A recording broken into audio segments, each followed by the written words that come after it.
जय हिंद साथियों, नमस्कार। सभी विद्यार्थियों का SLB Hindi tricky YouTube channel पर हार्दिक स्वागत है। प्रिय विद्यार्थियों, उम्मीद करता हूं कि आज का प्रश्न पत्र आपका बहुत अच्छा हुआ होगा और एसएलबी हिंदी ट्रिकी यूट्यूब के वीडियो से आपकी अच्छी हेल्प भी हुई होगी। तो आज का जो पेपर हुआ है उसमें एक वीडियो मैंने की के तौर पर पहले अपलोड किया था, लेकिन पीडीएफ क्लियर नहीं होने की वजह से अधिकांश विद्यार्थियों को वीडियो ठीक ढंग से समझ में नहीं आया और कुछ ऐसे प्रश्न जिनके बारे में अभी भी विद्यार्थियों में भ्रम की स्थिति बनी हुई है, तो उनको क्लियर करने के लिए मैं एक दूसरा वीडियो लेकर आपके सामने हाजिर हूँ। तो चलिए पहला प्रश्न अपन देखते हैं। इस प्रकार कुछ निर्देश थे जो देख रहे हैं आप। यहाँ पे भारतीय संस्कृति के बारे में, प्राचीन संस्कृति के बारे में कुछ प्रश्न पूछे हैं और इसमें पहला प्रश्न था कि उपर्युक्त गद्यांश का उचित शीर्षक क्या है। तो यहाँ पे शीर्षक की आप बात करेंगे तो भारतीय संस्कृति में पारिवारिक एवं सामाजिक महत्व, ए ऑप्शन सही है। इसके बाद प्रश्न नंबर 2 था भारतीय प्राचीन संस्कृति में धार्मिक कृत्यों में बल दिया गया है। त्रुटिवश पहले वीडियो में इसका आंसर सही नहीं था, लेकिन इसका सही आंसर है वो है स, एकांत साधना पर। प्रश्न नंबर 3, हमारे यहाँ सामाजिकता की अपेक्षा महत्व दिया गया है किस पर, तो वो है पारिवारिकता पर। प्रश्न नंबर 4, पारिवारिकता के साथ साथ क्या बढ़ाना श्रेष्ठ है, तो वो है सामाजिकता। इसके बाद प्रश्न नंबर 5, ग्रहण शब्द का विपरार्थक यानी उल्टा शब्द क्या है। ग्रहण मतलब लेना, त्याग मतलब देना। और व्यक्ति का व्यक्तित्व कब समाप्त हो जाता है, तो सम्मिलित परिवार की प्रथा को अत्यधिक बढ़ाने से। तो ये 6 प्रश्न हैं, इनके 6 उत्तर आप इस प्रकार माने। इसके बाद था अपठित काव्यांश, और अपठित काव्यांश कुछ इस तरह था। देखिए पहले इसको समझ लेते हैं। मुझे कदम कदम पर चौराहे मिलते हैं, बाहें फैलाए एक पे रखता हूँ कि 100 राहें फूटती है, वह मैं उन सब पर से गुजरना चाहता हूँ। बहुत अच्छे लगते हैं उनके तजुर्बे और अपने सपने, सब सच्चे लगते हैं। अजीब सी अकुलाहट दिल में उभरती है, मैं कुछ गहरे में उतरना चाहता हूँ, जाने क्या मिल जाए। तो यहाँ पे एक रहस्यमय काव्य है ये, और इसमें पूछा है कि उपर्युक्त गद्यांश का शीर्षक। अब देखिए एक जैसे है। अब मैं आपको यहाँ पे कहना चाह रहा हूँ कि BSER यानी बोर्ड ऑफ सेकेंडरी एजुकेशन इनके उत्तर क्या मानता है, वह उन पर डिपेंड करेगा। यहाँ हर वीडियो में आपको इनके उत्तर लगभग अलग मिलेंगे। मुझे कदम कदम पर गुजरना चाहता हूँ, बहुत अच्छे लगते हैं, सब सच्चे लगते हैं।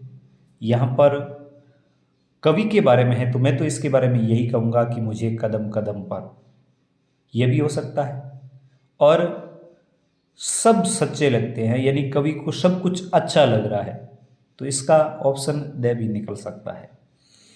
कवि को चौराहे कैसे मिलते हैं, तो यहाँ पे सीधा सा उत्तर निकल जाएगा, बाहें फैलाए एक पैर रखता हूं तो 100 राहें फूटती है। अब कवि के संदर्भ में तो इसका मतलब यही हो सकता है कि कवि को काव्य के लिए अनेक विकल्प मिलते हैं। इसके बाद जो प्रश्न नंबर 10 है, अपने शब्द का विलोम शब्द है, सीधी सी बात है, पराया हो जाएगा। फूटती है यानी फूटना, तो उसका है स्फुटन होना, तत्सम पूछा है। काव्यांश का मूल कथ्य क्या है, यह भी थोड़ा शंका के दायरे में रहेगा कि इसका क्या है। तो जीवन का क्षेत्र विस्तृत है, यह इसका ऑप्शन निकल सकता है। कवि जीवन की महत्ता को बता रहा है।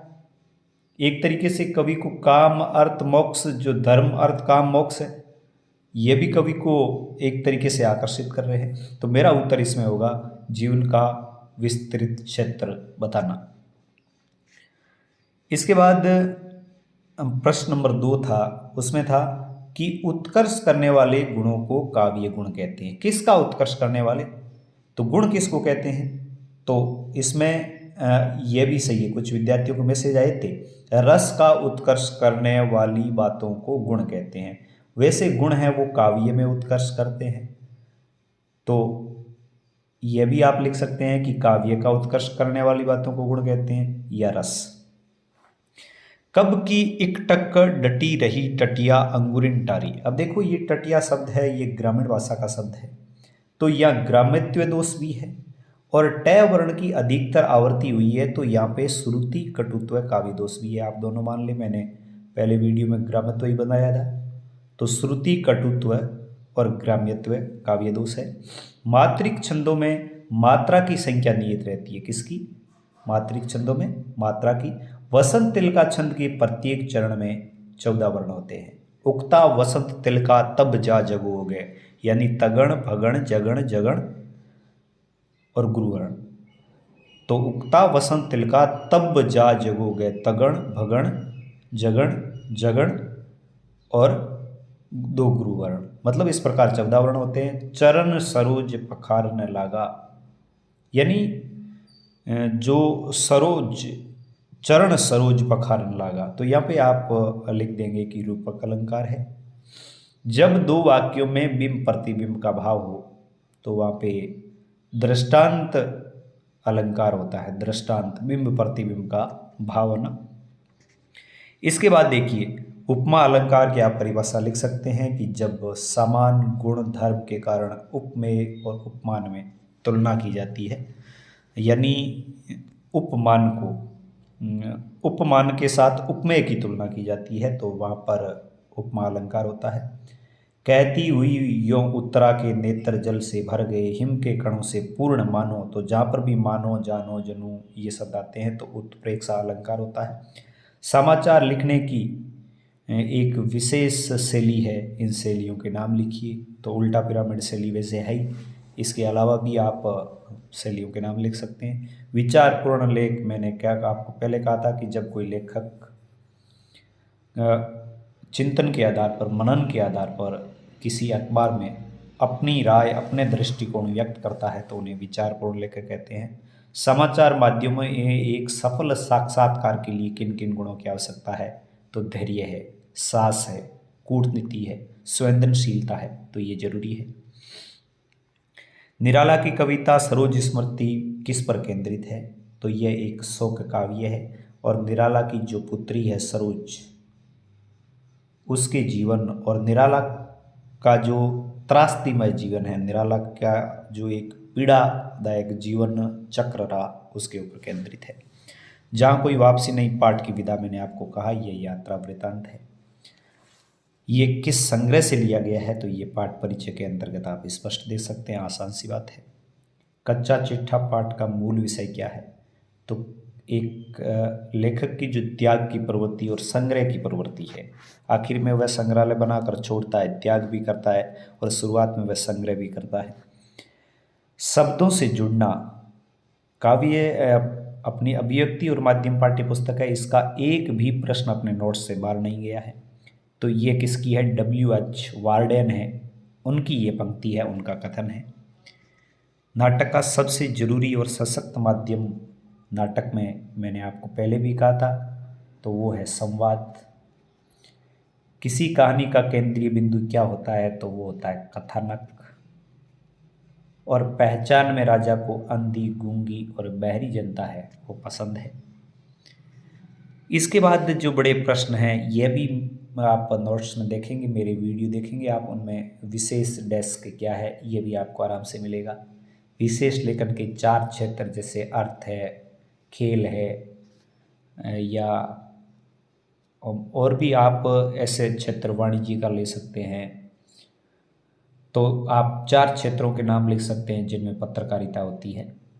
यथार्थ में रोचते विश्वम पाठ में लेखक ने कवि की तुलना किसके साथ की है? मनुष्य को साहित्य किसकी प्रेरणा देता है? तो ये प्रजापति के साथ एक तरीके से तुलना की है लेखक ने, कवि की तुलना। इसके बाद फणीश्वर नाथ रेणु और भीष्म साहनी का परिचय पूछा था। मलिक मोहम्मद जायसी और केदारनाथ सिंह का परिचय पूछा था। रघुवीर साय की तोड़ो कविता का मूल भाव क्या है? तो तोड़ो का मतलब वैसे तोड़ना है, लेकिन यह कविता हमें सृजन की प्रेरणा देती है, कुछ नया करने की, यानी मन में जो ऊब है, खींच है, उनको छोड़ने की, और कुछ नया करने की प्रेरणा देती है। अंगद ने रावण को कैसे समझाया, तो ये केशवदास की रामचंद्रिका में स्पष्ट लिखा है। अंगद ने कहा है कि भगवान राम का एक सेवक यदि आकर लंका में आग लगा सकता है तो उसका स्वामी कैसा होगा, अतः समय रहते आप सीता को वापस लौटा दीजिए। साझा कहानी समाज के किस वर्ग के कथानक को लेकर लिखी गई है, तो पूंजीपति वर्ग है, तो उसके और असगर वजाहत की ये जो कहानी है। झोंपड़े के जल जाने का दुख नहीं था, बर्तन आदि जल जाने का भी दुख नहीं था, दुख था पोटली का। वाक्य किसके लिए कहा गया है, सूरदास के लिए कहा गया है। और पोटली में क्या था, पोटली में सूरदास की जीवन भर की कमाई थी। आरोहण कहानी जो संजीव की कहानी है, हमने भूप और रूप की कहानी पढ़ी। पहाड़ों का जीवन संघर्षमय होता है, विपदाओं की जीवंत कहानी है। कैसे, तो आप भूप और रूप का जो जीवन है उसके आधार पर लिख सकते हैं कि पहाड़ों में रहने वाले लोगों को किन किन कठिनाइयों का सामना करना पड़ता है। बिस्कोर की माटी पाठ में लेखक ने किसका वर्णन किया है। अमेरिका की खाऊ जड़ू पद्धति ने दुनिया को कैसे प्रभावित किया है। तो अच्छे प्रश्न हैं और पूर्ण समझ के आधार पर आप इन प्रश्नों के उत्तर लिख सकते हैं। संवदिया कहानी की मूल संवेदना क्या है। हरगोविंद संवदिया, बड़ी बहुरिया, जहाँ कोई वापसी नहीं। पाठ में किन सरोकारों और यातनाओं को रेखांकित किया है, तो अमरोली प्रोजेक्ट वगैरह हमने जो पढ़े थे। देवसेना का गीत पाठ का मूल कथ्य क्या है, और दिशा कविता बाल मनोविज्ञान से संबंधित है, यानी बालकों के मन का क्या विज्ञान है। जब लेखक एक बालक से पूछता है कि हिमालय किस तरफ है, तो वह कहता है कि जिस तरफ मेरी पतंग उड़ रही, यानी बच्चों की क्या सोच है। इसके बाद जो प्रश्न नंबर 18 था, सूरदास की झोंपड़ी पाठ में भैरव नामक पात्र की नकारात्मक प्रवृत्तियों वाले लोग कैसे दूसरों को हानि पहुंचाते हैं। तो भैरव किस प्रकार सूरदास से बदला लेना चाहता था और किस प्रकार उसने एक अपना जीवन यापन करने वाले एक व्यक्ति का जीवन है वो तहस नहस कर दिया। ऐसे लोग अपने भी समाज में होते हैं, वो किस प्रकार नुकसान पहुंचा सकते हैं। बिस्कोर की माटी पाठ में किसकी आत्मकथा है। बिस्कोर की माटी पाठ में किसकी आत्मकथा है। बहुत ही अच्छा प्रश्न है और आसानी से उत्तर लिखा जा सकता है। फिर 19वां प्रश्न सप्रसंग व्याख्या थी, तो इसमें आपको सबसे पहले प्रसंग लिखना था कि ये कहाँ से लिया गया है। तो ये कहाँ से लिया गया, जो बनारस पाठ है उस पाठ में से लिया गया है। जो है वह सुख भुगाता है, जो नहीं है वह फेंकने लगता है। पचकियाँ आदमी दसवास में पर जाता है और पाता है घाट का आखिरी पत्थर। और फिर आपको लिखनी होती है व्याख्या, अंत में आपको लिखना होता है विशेष। विशेष में आप लिख सकते हैं कि मुक्त भाव की कविता है, मुक्त छंद की है, खड़ी बोली हिंदी का प्रयोग हुआ है और बनारस की भव्यता का इसमें चित्रण किया गया है। इसके बाद भरत राम प्रेम है, उसमें से पूछा है, तो इसमें भी आप प्रसंग लिख सकते हैं कि तुलसीदास द्वारा रचित पाठ से ये भरत राम प्रेम शीर्षक से लिया गया है। फिर आपको व्याख्या लिखनी है। इसके बाद जो पाठ है हजारी प्रसाद द्विवेदी का, उसमें से ये लिया गया है। जो कुटज शीर्षक पाठ है उसमें से लिया गया है। और उसके बाद हिंदी के बारे में ये जो पाठ लिया गया है उसमें से जो किस प्रकार हिंदी के जो हिंदी साहित्य में किन किन की भूमिका रही उनका यहाँ पे वर्णन किया गया है, इसको भी आप लिख सकते हैं। और अंतिम प्रश्न निबंध का था, और निबंध जो अपने महत्वपूर्ण निबंधों में से यह निबंध था जो पूछा गया था। तुलसीदास की रचनाएं, यह भी आप आसानी से तुलसीदास की रचनाओं के बारे में लिख सकते हैं। जीवन में नैतिक मूल्यों का क्या महत्व, यह भी लिख सकते हैं। और स्वावलंबन यानी अपने आप पर निर्भर होना, इसका क्या महत्व है, इसका क्या अर्थ है, इसका महत्व क्या है, जीवन में इसकी उपयोगिता क्या है, और स्वावलंबी व्यक्ति है वो सुखी कैसे रखता है। तो प्रिय विद्यार्थियों, ये इस प्रकार इसका हल था जो मैंने विस्तृत आपको बता दिया। उम्मीद करता हूँ कि इस पेपर से मिलान करके आप अपने अंकों का एक अंदाज़ा लगा सकते हैं। मिलेंगे पुनः BSTC PTET पाठ्यक्रम की जानकारी के साथ। तब तक आज्ञा दीजिए। नमस्कार, जय हिंद, जय भारत।